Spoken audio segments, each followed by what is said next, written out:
Okay, now we know what a dream is. We know what your dream is. You've accepted your dream. We know who to surround ourselves with. And we know who we need to stay a bit away from. Now what the flip do we do? Stay tuned. I'm the CEO. It's mega chop, you already know. Okay, so that is a fair question.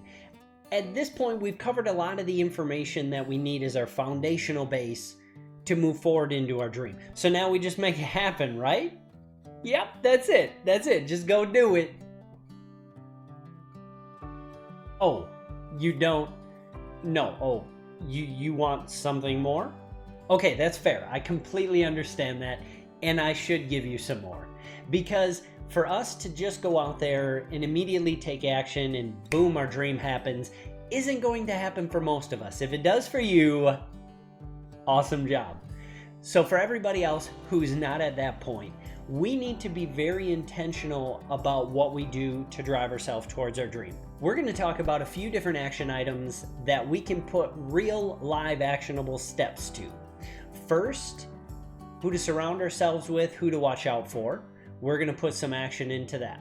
Then we're going to talk about researching into our dream, and we are going to talk about who is going to take this action. And we're going to talk about the mindset that we need to take this action. The biggest thing that I want to talk about right now, before we get into all of those things, is getting our mindset right. There could be a tendency at this point that we get so excited that we start to take it all in, and it's too much all at once, which is completely understandable.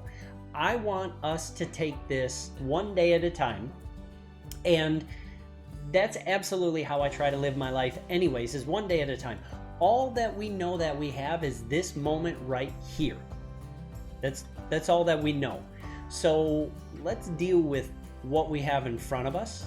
There's a lot of other stuff to worry about. We'll put plans into place. We'll address those things, but let's worry about just right here and now. We're going to jump into taking actionable steps around the people that we should surround ourselves with and the people that we need to create some distance with. Really, it's going to be similar steps for both of these groups. For starters, if we have people in our lives that we need to surround ourselves with and that we need to create space, we need names. This isn't a list that I want you to go sharing with everybody. This is your own personal, intimate list of people around you that you know you either need to have close to you or you need to create some space. And it's okay to put names down here. So have a sheet of paper, use your phone, wherever you can take notes, and you can keep that for yourself. And put down the names of the people who are going to be your hands-on supporters. Put down the names of the people who are going to be your moral supporters. Put down the names of the people that you need to create some distance with, because they're going to either kill your dream, they're going to create doubt about your dream, or they're going to create space and make you think that your dream isn't realistic. We need to be aware of that so that if we spend time with them, we're prepared for that. We're like, okay, check. They're on the list. It doesn't make them a bad person, but it does make me put myself into a different mental state when I'm going to spend time with them. And that's a good thing. You may have a lot of these people in your life. You may not have most of these people in your life on different realms of the spectrum. Maybe you're missing a lot of the positive people in your life that you need to help build you up towards your dream. Maybe you're missing a good portion of the people because you've already purged people out of your life who were dragging you down and killing your dreams.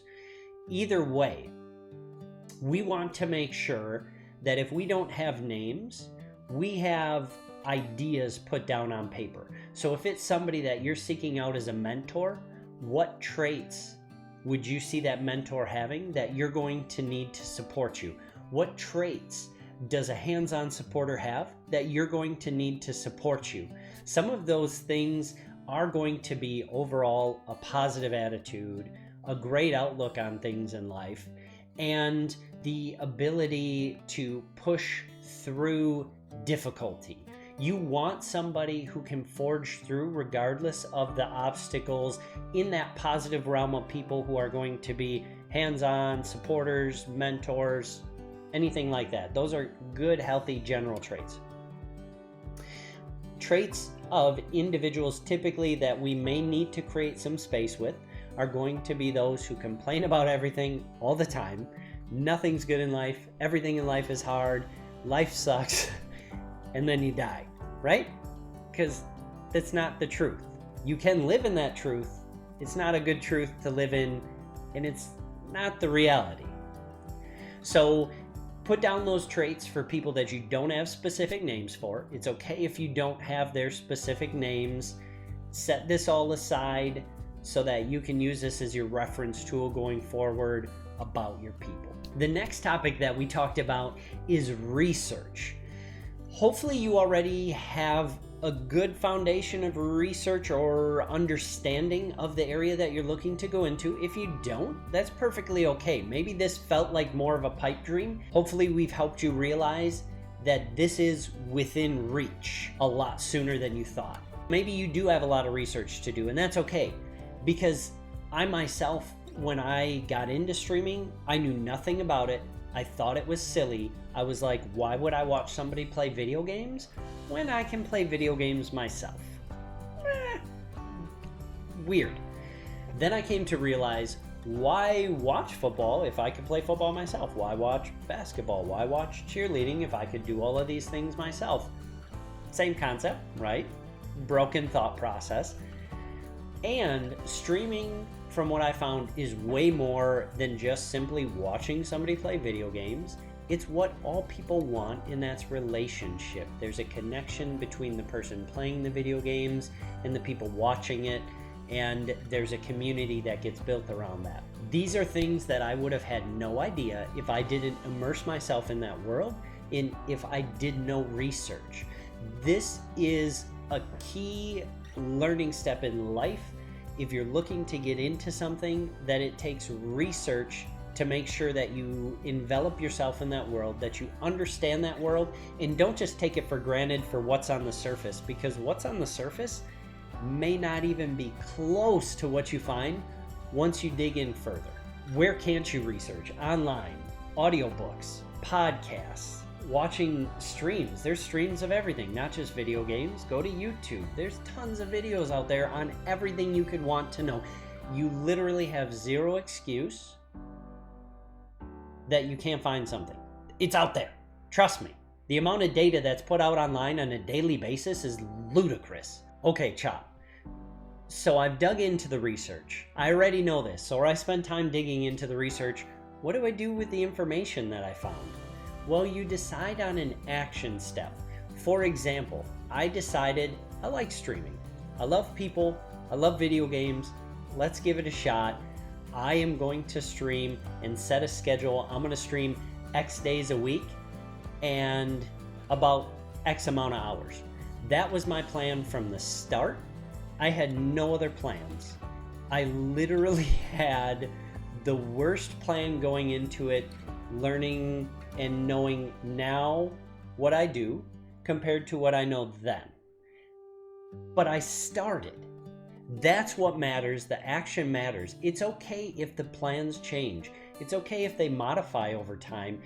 It's actually healthy for them to modify over time. Look at businesses that came up with some concept, they stuck with that concept, and they never changed that concept. A lot of them are out of business.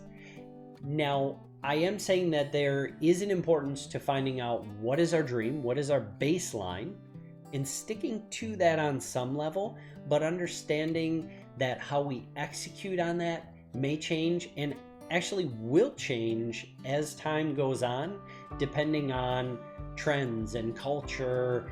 And that's really going to depend on the industry. Some things that may change for one industry may create no change for another industry. For example, I'm in the world of content creation. Look at TikTok. Things change by the flippin' minute. You go out there and you're like, oh my gosh, this dance that they do is so hot right now, and then you go and create a video and you get 0 views because, wait, that was hot just a minute ago, but now that one's completely out, and you need to have your pet in the next video so that it can be hot. Whatever. Those trends change a lot. So it's going to depend on what industry, what type of direction you're headed with your dream as a whole. And we said we're going to talk about who needs to take the action. This research leads into the information that we need for us to take action. We need to take the action on our dreams. And I would say get some goals, get some action items in place so that you can have some foundation for the direction that you're going. I will tell you, as I said, I started out really with a terrible plan for the direction that I wanted to go, but I moved, and I knew that I wanted to get partnership within about a year. I was like, I want that partner status within a year of starting my streaming journey. Well, I achieved that even though I made every mistake along the way. I grew in unhealthy ways. I made bad choices in branding initially, and I had to modify and adjust and change and really learn who I was, who my brand was over that growth and learning experience so that I could solidify and walk forward in the true path of where I was headed, where I needed to be going. And that's okay. You will fail. You will fail a lot. Failure is good. It teaches us what not to do, and it teaches us how to do things differently and do them better. Don't look at failure as a bad thing. I hate failure, but I've learned to embrace it because I've learned that each step of failure that I have gives me a springboard to even more success, gives me a springboard to even more learning. Not only does it give me an opportunity to grow and expand, it gives me an opportunity to help others. I can't tell you the countless people who have come to me and they may have seen me fail but saw me persevere through that failure, and they're like, I like what you do. Tell me how you do that. I want to do that. And use all of that as motivation as you go forward. And while you're at it, if you fail hard, write some of that stuff down, because that could be some great stories for your children or grandchildren or future employees, or foundational history for the organization or the legacy that you start. Save that stuff. That can be something great that you share and joke about with others to come. The next crucial piece to all of this is mindset. Our mindset, what we see happening, what we see as possible, the direction that we see is crucial to success and the steps that we're going to take. So I want us to focus on having an open mind. We're going to have these plans in place that we talked about, the basis, the vision and the dream for where we're headed. We're going to have these action steps. We're going to have goals in mind. We're having all of these structured on a level while keeping an open mind surrounding all of that. Because there are going to be things that change.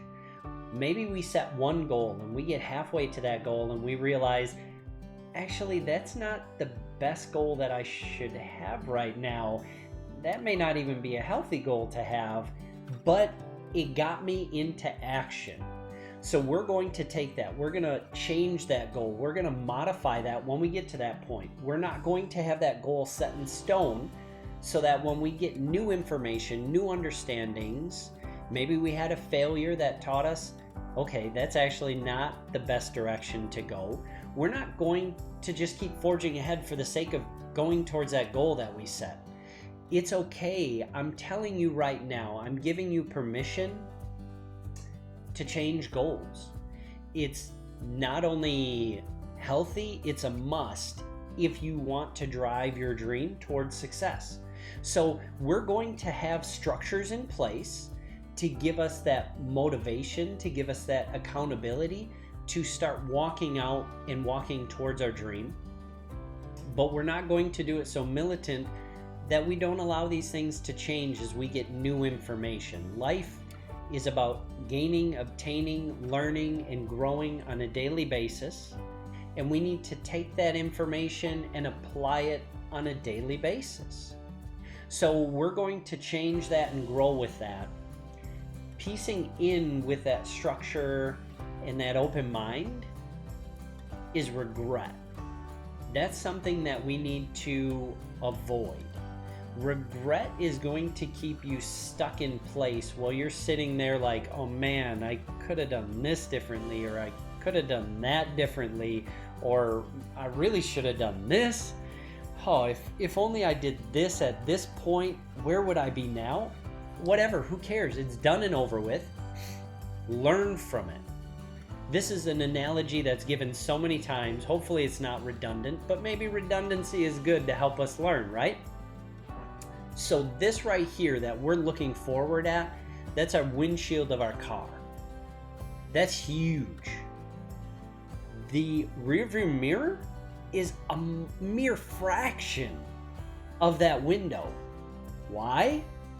Because if we drove forward looking at just that rearview mirror the whole time, we would get into a heap of accidents, or we would have to stop our car and we would go nowhere because we can't figure out where we're headed because all we're doing is focused on what's behind us.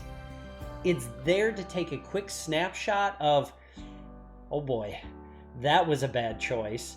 Let's not do that one again. As a matter of fact, we can probably adjust that and go in this direction, or maybe we scrap that whole line of idea to start with, and we focus on what's in front of us. So we use that as a reflection point, as a quick, okay, it's good to know what was back there, what's behind me, but that's not my most important at this point. What's most important is what's going to move us forward. So we're going to take that regret and we're going to push regret out, because regret isn't going to do anything to help us. We can analyze and assess what happened. Those are healthy ways to process that information. But the second that we're living in the oh mans, the woulda, shoulda, couldas, we're in the wrong spot, and we need to take that train of thought and we need to turn it. And we need to say, okay, nah, let's dump that garbage out. Let's focus on the future and what we're going to do, and we're going to do it differently, and we're going to be a lot more successful at it. I personally have had a lot of learnings around the idea of getting rid of regret myself, and it has been one of the most freeing learning experiences that I've had. I will tell you that I'm not who I want to be today. I do have bigger dreams, visions, and goals for myself going forward. I have a whole new man that I plan on being in the future. I use that rearview mirror as a snapshot to say I'm not the same man that I was 20 years ago. I'm not even the same man that I was 10 years ago, let alone 5 years ago. I have gone through so much change and growth because I'm passionate about growing daily. And that's where I want to see each of you at, is that passion, that goal, that grind to say, maybe I'm not where I want to be. Maybe I'm not where I envision myself to be, but I'm going to take at least one action step today to get me to that vision, to move me forward to where I'm headed. I want you guys to focus on that. Put all of what we talked about today into practice. Write these things down. Take some time, plan it out in your day, and start taking action today. Don't make this more difficult than it needs to be. The action that you need to take right now is writing this information down. You don't have to do anything else today. Once you've done that, you've taken at least one action item for today. Maybe write down the concept around the people that you need around you today. If that's enough and you're like, okay, that's about all that I can process today, that's great. Come back to the video tomorrow and then write down, okay, this is where I want to research. I'm going to search on Google for this. Then that was your action step for that day. Then the next day, come back and say, okay, these are the goals or the next action items that I need to take, write those down. Then the next day, take one of those action items and employ that action item. It doesn't have to be complicated. It doesn't have to be all at once. My goal is that we break this down in a simple format so that everybody can start taking action today, and that starts with writing it down. Now, I am going to be breaking into some new content this next week. I'm very excited to bring it to you. I look forward to seeing you guys tune in. And if you guys haven't yet, do me a favor, click like, subscribe, hit that bell for notifications, and I look forward to seeing you guys next week while we dive into something new together.